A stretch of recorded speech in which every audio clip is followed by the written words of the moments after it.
नमस्कार दोस्तों, मेरा नाम है विकल्प चौहान। आप सभी का स्वागत है YouTube channel target UPSI advance पर। जैसा कि आपको पता है कि ये मेरी तीसरी वीडियो है और मैंने एक पहल शुरू करी है कि करंट अफेयर को जो है स्टैटिक जीके के साथ पढ़ाया जाए, क्योंकि एग्ज़ाम में जो आपके आते हैं स्टैटिक जीके के क्वेश्चन जो है करंट से ही रिलेटेड रहते हैं कि करंट में कोई आपका कुछ भी सुर्खियों में रहे, विवाद में रहे या चर्चित रहे, तो उससे रिलेटेड जो है आपका स्टैटिक जी किया जाता है। ठीक है, आज हम शुरुआत करते हैं। जैसे कि आपको पता ही होगा, आप अपने भारत में देख ही रहे होंगे कि डेली रात को पाकिस्तान कुछ ना कुछ कोशिश कर रहा है और रात में ही हाथों हाथ अपने मुंह की उल्टी मुंह की खा भी रहा है। तो उसके लिए मैंने एक छोटी सी अदनी सी लाइन लिखी है, आपको शायद पसंद आए तो पढ़िएगा। ये लाइन है: पाकिस्तान या ना पाकिस्तान, हिंदुस्तान हिंदुस्तान मेरी जान हिंदुस्तान, यही है मौका कर दो बंटवारा फिर से, ना उठेगा फिर से ये है नापाक पाकिस्तान। एक बनाओ बलूचिस्तान, एक बनाओ सिंधुस्तान, एक बनाओ पख्तूनिस्तान, बाकी नापाक धरती जो बचेगी कहलाएगी पाकिस्तान। तो पाकिस्तान के साथ इस समय हमारा डेली कुछ ना कुछ विवाद चल ही रहा है। तो आज का हमारा जो करंट अफेयर का टॉपिक है वो है सिंधु समझौता। ठीक, सिंधु जल समझौता जो है 1960 में हुआ था। अच्छा, इसमें आपको एक चीज़ याद रखनी पड़ेगी कि इसका कभी कभी इंग्लिश में नाम आ जाता है IWT। ठीक, तो IWT या इंडस वाटर ट्रीटी या सिंधु जल समझौता एक ही हैं तीनों, बस नाम अलग अलग हैं, इंग्लिश में, शॉर्ट फॉर्म में और हिंदी में। बस आपको मेन चीज़ दूसरी क्या याद रखनी है कि ये समझौता कब हुआ था, 1960 में। बाकी पूरी डिटेल हम इसकी आगे पढ़ेंगे। और इस वीडियो में हम जो है अंतर्राष्ट्रीय जल विवाद भारत के किसी भी देश के साथ हैं, जितने भी हैं वो सब इस वीडियो में पढ़ेंगे। और हमारे खुद के राज्यों के बीच में या इंटर स्टेट या जिनको कहा जाता है अंतर्राज्यीय जल विवाद, और संविधान में उनसे रिलेटेड क्या क्या प्रावधान है, किसके पास शक्ति है, राज्य सरकार के पास, संसद के पास, या क्या क्या अधिनियम है जिनके द्वारा जो है जल विवाद का निपटारा होता है, वो सब पढ़ेंगे। तो वीडियो जो है बहुत ही इंपॉर्टेंट है। इससे जो है स्टैटिक बहुत सारे क्वेश्चन आते रहते हैं। ठीक, तो इंडस वाटर ट्रीटी, इसका मेन पॉइंट हमें याद रखना है, सिंधु जल समझौता ही कहा जाता है, 1960 में हुई थी। आगे नेक्स्ट पॉइंट पढ़ते हैं, इसका इंट्रोडक्शन। अब देखिए हमारा ये भी इंपॉर्टेंट है, क्योंकि हमेशा यही क्वेश्चन नहीं आएगा कि हलवा क्वेश्चन की सिंधु जल समझौता कब हुआ था। आपका ये भी आ सकता है कि इसके लिए वार्तालाप कब स्टार्ट हुई थी। तो 1951 से लेके स्टार्ट हुई थी इसकी वार्तालाप। वर्ल्ड बैंक की या विश्व बैंक की मध्यस्थता के दौरान भारत और पाकिस्तान के बीच में बातचीत कराई गई थी, और 1959 तक बातचीत और बैठकें काफ़ी चली थी, और 1960 में इसका फिर ये समझौता हो गया था कि भारत और पाकिस्तान इस समझौते के तहत जल का बंटवारा करेंगे।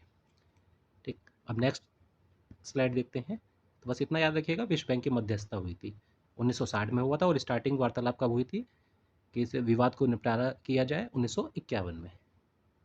ठीक, अभी देखिए जो जल बंटवारा जो हुआ था, जो कुछ पूर्वी नदियाँ बांटी गई और पश्चिमी नदियाँ बांटी गई। तो इसमें हम अपना मैप से देख लेते हैं। ये देखिए, एक ये सतलज नदी है, एक ये व्यास नदी है, और एक ये रावी या फिर जिसको रवि नदी कहा जाता है। ये जो है पूर्वी तीन नदियाँ जो हैं, इन पर पूर्ण अधिकार भारत को दिया गया। आगे रिटर्न में भी आपको दिखेगा, अभी मैंने मैप डाल दिया, थोड़ा मैप से अच्छा समझ में आ जाएगा कि नदियाँ कहाँ से और कैसे हैं।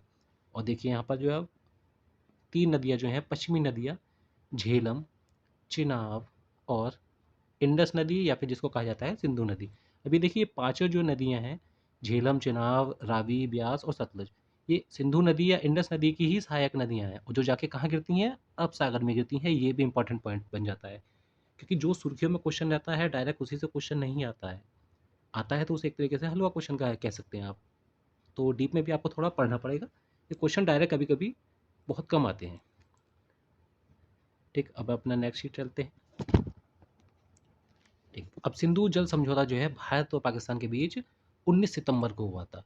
दूसरी बात इसमें एक चीज़ और याद रखिएगा, जो मैंने पहले भी बताई आपको, कि विश्व बैंक की मध्यस्थता में हुआ। कहाँ पर हुआ? कराची में हुआ। और उद्देश्य क्या था कि ये जो छः नदियाँ हैं, पांच नदियाँ हैं और एक सहायक नदी, पांच सहायक नदी हैं और एक मेन नदी है सिंधु नदी, तो उनका जल का बंटवारा कैसे हो दोनों देशों के बीच में। ठीक, और किन के बीच में हुई, तो हस्ताक्षर किसने किए थे? जवाहरलाल नेहरू और अयूब खान। ये क्वेश्चन भी बहुत इंपॉर्टेंट है, क्योंकि क्वेश्चन आपको ये भी आ सकता है कि 1960 में हुई सिंधु जल समझौता के दौरान जो है हस्ताक्षर के समय भारत के प्रधानमंत्री कौन थे या फिर पाकिस्तान के कौन थे। तो ये संधि किसके बीच में हुई थी? जवाहरलाल नेहरू और जनरल अयूब खान के बीच में हुई थी। याद रखिएगा सारे पॉइंट। और कोई सा भी पॉइंट हो आप शॉर्ट नोट्स बनाइए। देखिए मैंने भी बहुत शॉर्ट्स बनाए हैं, आप इसका भी शॉर्ट करके बनाइए। चलिए अब नेक्स्ट पढ़ते हैं। प्रमुख प्रावधान क्या थे? ये देखिए मैंने बताया कि भारत को जो है आपका जो पूर्वी नदियाँ हैं उनका पूर्ण अधिकार दे दिया गया। ये देखिए कौन कौन सी नदियाँ हैं, रवि, व्यास और सतलज। ये पॉइंट इंपॉर्टेंट याद रखिएगा कि वो 3 नदियाँ कौन सी हैं जिन पर अधिकार, पूर्ण अधिकार भारत को दिया गया। और जो पश्चिमी नदियाँ हैं सिंधु, झेलम और चिनाब, इस पर किसका दिया गया? पाकिस्तान को दिया गया। तो यहाँ पर भी लिख देते हैं चाहे पाकिस्तान। ठीक, और इन पश्चिमी नदियों का बहुत इंपॉर्टेंट पॉइंट याद रखिएगा, आपको बहुत कम किताबों में और यूट्यूब पर मिलेगा कि इन पश्चिमी नदियों पर भी भारत को 20% सीमित उपयोग की अनुमति मिली थी, जैसे कि सिंचाई के लिए, परिवहन के लिए या फिर जल विद्युत उत्पादन के लिए। यानी 20% हम इन नदियों का भी जल यूज़ कर सकते थे, और जो भारत ने किया ही नहीं था यूज़ आज तक, इसीलिए समझौता बंद किया जा रहा है। ठीक है, अब नेक्स्ट पढ़ते हैं। संधि का प्रभाव क्या हुआ कि पाकिस्तान को 80% जल की उपलब्धता हुई। पश्चिमी नदियाँ, ठीक, झेलम, चेनाब और सिंधु, और भारत को पूर्वी नदियों का पूर्ण अधिकार दिया गया। जल विद्युत परियोजनाओं को लेकर हमेशा जो है कुछ ना कुछ विवाद रहे हैं पाकिस्तान की तरफ से, कि सलाल परियोजना है, बगलिहार परियोजना है, उस पर जो है विवाद पाकिस्तान उठाता रहा है। ठीक, नेक्स्ट पढ़ते हैं। विवाद और चुनौतियाँ क्या हैं? देखिए भारत के द्वारा जितनी भी जल विद्युत परियोजनाएं 3-4 स्टार्ट की गई थी, तो उन पर जो है पाकिस्तान आपत्तियां करता है। और अब जो है मेन इंपॉर्टेंट क्या हो गया है, आपको सबको पता है कि पहलगाम अटैक, टूरिस्ट अटैक के बाद जो है भारत ने संधि जो है निलंबित कर दी है। ये इंपॉर्टेंट याद रखिएगा, इसीलिए सुर्खियों में है क्योंकि भारत ने जो है इसको निलंबित कर दिया है पहलगाम अटैक के बाद। ठीक, ये आप थोड़ा बस पढ़ लीजिएगा, देख लीजिएगा, क्योंकि ये समझौता क्यों हुआ था, क्योंकि भारत तो पाकिस्तान के, देखिए ये समझौता आज तक ख़त्म नहीं हुआ था, जबकि बीच में 2-3 युद्ध भी हो चुके थे, ये समझौता ख़त्म नहीं हुआ था। ठीक, तो ये बातचीत चल रही थी, लेकिन अब पानी सर से ऊपर जा चुका था तो करना पड़ा। ठीक, अब सबसे ज़्यादा इंपॉर्टेंट पॉइंट ये देखिएगा, क्योंकि ये बहुत ही अच्छे इंपॉर्टेंट क्वेश्चन है, इनको ज़रूर एक बार समझ लीजिएगा कि सिंधु जल समझौते के तहत जो है विवाद जो है उनका समाधान कैसे होना था। तो वो 3 चरणों में विभाजित था। कि सबसे पहले क्या होगा कि एक स्थायी सिंधु आयोग बनाया जाता था। उसमें भारत और पाकिस्तान दोनों के अधिकारी रहा करते थे कि अगर कोई भी विवाद आएगा तो ये आयोग उसको सॉल्व करेगा। अगर इससे भी रह जाता है तो तटस्थ विशेषज्ञ यानी न्यूट्रल एक्सपर्ट किसके द्वारा? विश्व बैंक के द्वारा या फिर वर्ल्ड बैंक के द्वारा नामित किया जाएगा नॉमिनेट किया जाएगा, उस होगा। अगर ये दोनों भी अगर किसी विवाद का निपटारा नहीं कर पाए तो फिर एक मध्यस्थता न्यायालय या कोर्ट ऑफ आर्बिट्रेशन की का गठन किया जाएगा, जो कि अंतर्राष्ट्रीय कानूनों के आधार पर निर्णय लेगा। अब लेकिन देखिए पहले दोनों का जो है फैसला जो है अंतिम और बाध्यकारी नहीं है। अगर इंडिया ने कुछ कहा, पाकिस्तान ने नहीं माना, तो वो सॉल्व ही नहीं होगा। लेकिन मध्यस्थता न्यायालय का जो है दोनों देशों को मानना पड़ेगा, इसलिए था। अभी हाल ही में जो पाकिस्तानों के बीच जो है भारत के बीच जल विद्युत परियोजनाओं के लेकर जो विवाद बढ़ा था, तो पाकिस्तान ने तीसरे नंबर के लिए किया था, क्योंकि इसका जो है बाध्यकारी होगा फैसला। लेकिन भारत ने कहा था कि नहीं, हम तटस्थ तक ही कराएंगे।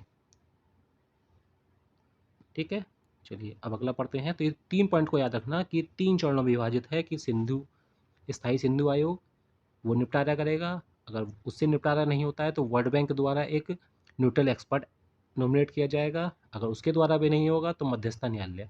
अब यहाँ तक बात पहुँचनी ही नहीं है, अब तो खैर ख़त्म हो चुका है। अब देखिए, अब मेन इंपॉर्टेंट क्या हो जाता है हमारा, अन्य देशों के साथ भी हमारे जो है जल विवाद है और वहाँ से भी क्वेश्चन आते रहे हैं। जैसे तीस्ता नदी का आता रहा है, ठीक है, ब्रह्मपुत्र नदी का आता रहा है, नेपाल के साथ कौन सी नदी के साथ हमारे विवाद हैं वो आता रहा है। तो अन्य देशों के साथ हमारे जल विवाद या अंतर्राष्ट्रीय जल विवाद जो है सिंधु के साथ साथ हमें अब और भी पढ़ लेते हैं तो ज़्यादा अच्छा रहेगा, स्टेटिक याद हो जाएगा। देखिए बांग्लादेश के साथ जो है हमारा गंगा और तीस्ता नदी विवाद है। अब इसमें हमें क्या याद रखना है, एक मेन पॉइंट यही है कि गंगा जल समझौता कब हुआ था? 1996 में हुआ था। कितने सालों के लिए हुआ था? 30 सालों के लिए हुआ था। ठीक, अभी भी चल ही रहा है। और फिर आपका तीस्ता नदी विवाद 2011 में प्रस्तावित था, और प्रस्तावित किया था कि भारत जो है 42% और बांग्लादेश जो है 58% जल का प्रयोग करेगा। लेकिन मेन इंपॉर्टेंट पॉइंट इसमें क्या है कि पश्चिम बंगाल की सहमति ना होने की वजह से आज तक ये विवाद जो है अटका हुआ है। ये क्वेश्चन कई बार आ चुका है कि बांग्लादेश और पश्चिम बंगाल के बीच में किस नदी को लेकर विवाद है? तो तीस्ता नदी को लेकर विवाद है, इतना याद रखिएगा। ठीक, और थोड़ा डीप में आ जाएगा तो 2011 में समझौता हुआ था, प्रस्तावित समझौता था, लेकिन पश्चिम बंगाल की वजह से नहीं हो पाया। और दूसरा एक है, आप बांध भी याद रखिएगा, ये वाला टिपाई मुख बांध। इसमें जो है बराक नदी पर जो है एक प्रस्तावित बांध था, उसको लेकर जो है बांग्लादेश ने चिंता दिखाई थी, इसलिए ये आपका सुर्खियों में रहता है। और देखिए बांध वगैरह भी और जितने भी हैं, अगर सुर्खियों में रहे हैं तो वो न्यूज़ में रहे हैं या विवाद में रहे हैं, तो एग्ज़ाम में आने के उसके चांसेस बहुत ज़्यादा हो जाते हैं। अब ठीक नेक्स्ट देखते हैं, नेपाल के साथ जो है महाकाली नदी या फिर जिसको हम कहते हैं शारदा नदी, जो भारत और नेपाल के साथ नेचुरल या प्राकृतिक सीमा भी बनाता है। ऐसे ही आपका जो है तीस्ता नदी भी याद रखिएगा, तीस्ता नदी भी हमारी जो है प्राकृतिक सीमा बनाती है भारत और बांग्लादेश के साथ के बीच में। ऐसे नेपाल जो है महाकाली या फिर शारदा नदी, ये भी समझौता कब हुआ था? 1996 में हुआ था, याद करिए या लिख लीजिएगा कहीं पर कि 96 में ये भी हुआ था और पिछला वाला भी। इसमें पंच परमेश्वर बहुउद्देशीय परियोजना थी जो अभी तक लंबित है इसी विवाद के कारण। और एक आपका टनकपुर बांध है, उसके जल बंटवारे को लेकर दोनों देशों के बीच में हमेशा से विवाद रहा है। तो ये आपके कुछ विवादों वाले, ज़्यादातर बांधों के साथ चीन के साथ देखिए ब्रह्मपुत्र नदी पर होता है। ब्रह्मपुत्र नदी को जो है तिब्बत में किस नाम से बुलाया जाता है? यल्लुंग सांगपो के नाम से कहा जाता है। मुद्दे क्या है कि एक बांध है हमारा, जांगमू बांध,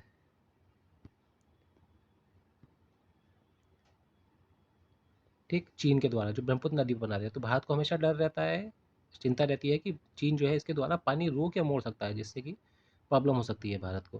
और चीन की ओर से हाइड्रोलॉजिकल डेटा साझा भी नहीं किया जाता है। हाइड्रोलॉजिकल डेटा मतलब क्या होता है आपका, कि पानी बरसात में या फिर कभी सूखा हो रहा है तो पीछे से कितना पानी है इसका डेटा बता देना चाहिए हर पिछले देश को, जिससे कि अगर कभी बाढ़ के अंदेशे आए तो उसके लिए आगे वाला जो देश है जहाँ पर नदी आगे जाएगी, क्योंकि बाद में तो सब कह देते हैं कि भैया बाढ़ आ गई हम क्या करें।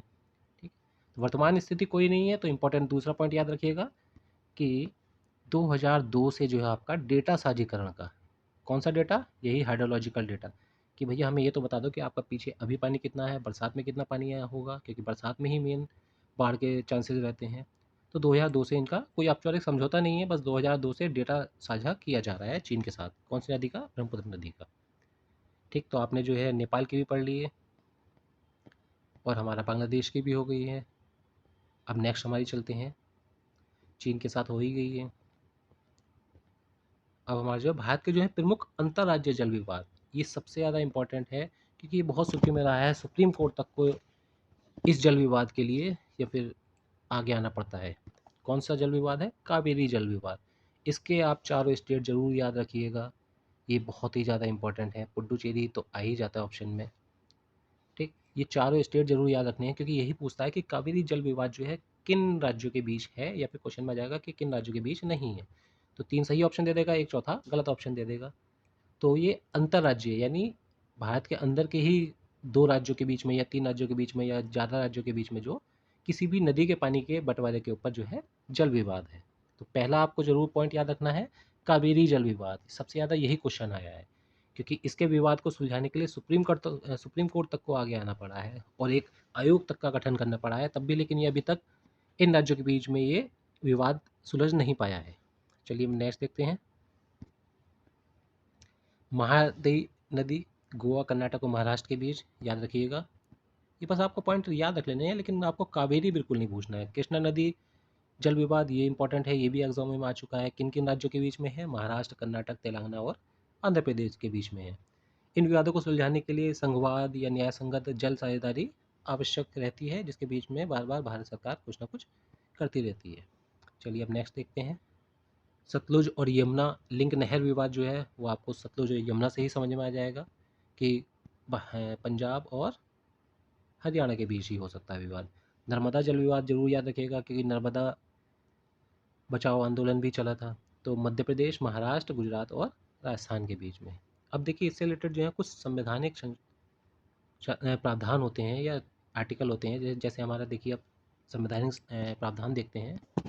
संवैधानिक प्रावधान यहाँ पर किस चीज़ से रिलेटेड है कि अगर कोई भी अंतर्राज्यीय अगर जल विवाद होगा तो वो किस आर्टिकल के तहत होगा।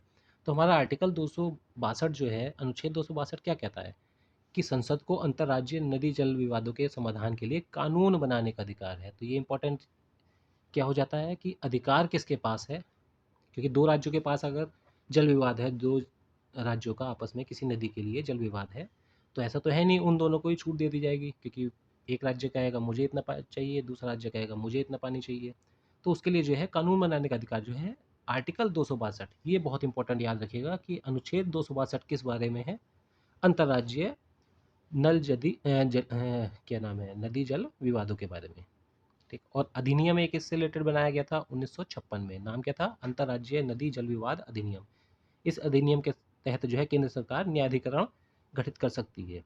ठीक, तो आयोग बनाया गया था कावेरी नदी के लिए, वो इसी एक्ट के तहत बनाया गया था।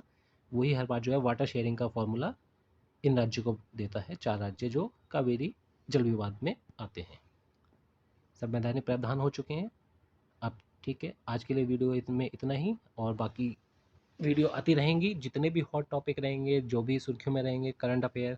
आपकी मैगज़ीन आ चुकी है समसामयिक की, क्रॉनिकल की, उसका करंट अफेयर जो आपकी अब जून की आई है, उसमें करंट अफेयर होगा मार्च का। तो पूरे मार्च का करंट अफेयर आपको एक साथ मिल जाएगा शॉर्ट नोट्स के साथ। और मैगज़ीन को कैसे पढ़ना है, सबसे इंपॉर्टेंट ये बात है, क्योंकि मैगज़ीन ज़्यादा महंगी नहीं आती है, 50 से 45 रुपए की आती है। उस मैगज़ीन को आप भी पढ़ सकते हैं, और पढ़ के करंट अफेयर में आप बिल्कुल भी मास्टर बन सकते हैं, एकदम अच्छे से उसमें परफेक्ट हो सकते हैं।